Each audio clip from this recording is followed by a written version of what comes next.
তো চলে আসলাম, এখন আছি কালীঘাট। কালীঘাটে যেই ফ্লাইওভারটা করেছে নতুন, ঠিক দক্ষিণেশ্বরের মতন। তো কালীঘাট আমি ফার্স্ট টাইম আসলাম, তাও জাইম্বুদের সাথে। তো আমি কলকাতায় একটা গড়িয়াতে কাজে এসেছিলাম, তো জাইম্বুরা ওখানে ছিল কাজে। তো হট করে চলে আসলাম, মুড হলো যে কালীঘাট যাব। তো বেরিয়ে পড়লাম কালীঘাটের উদ্দেশ্যে। তো ওখান থেকে বেশিক্ষণ না, অটো করে আসলাম। অটো করে জাস্ট 10 থেকে 15 মিনিট লাগলো। তো কালীঘাটে ঢুকে তো ভাই এই দৃশ্যটা হেভি লাগছে, যেরকম সুন্দর বানিয়েছে। তো ভাই সেই লেভেলের বানিয়েছে এটা। তো কি বলবো, দেখোই তোমরাই দেখো কত সুন্দর ধবধবে, এখনও নতুন, এখনও অনেক কিছু চালু হয়নি। তো দেখো কত কারিকার্য করেছে, দেখো উপরটা দেখো কত সুন্দর জিনিস এখানে বানিয়েছে। তো হেভি লাগলো ভাই দেখে। ফার্স্ট টাইম, মানে আমি এতদিন থাকি কিন্তু কোনোদিনও কালীঘাটে আসিনি আজ পর্যন্ত। তো জাইম্বু বললো হট করে যে চলো তাহলে দেখে আসি কালীঘাটটা।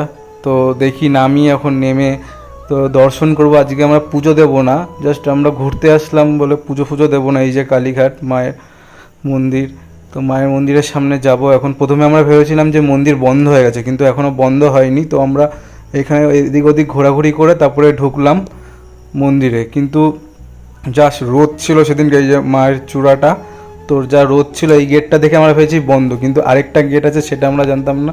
তো প্রথম দিন তো আমি এসেছি, এর জন্য কেউ চিনতে পারছি না। এই যে দুই জাম্বু দাঁড়িয়ে রয়েছে এখানে। তো দেখো তোমরা কত ভিড়, তো রোদের মধ্যে মাকে পুজো দেওয়ার জন্য কত লাইন।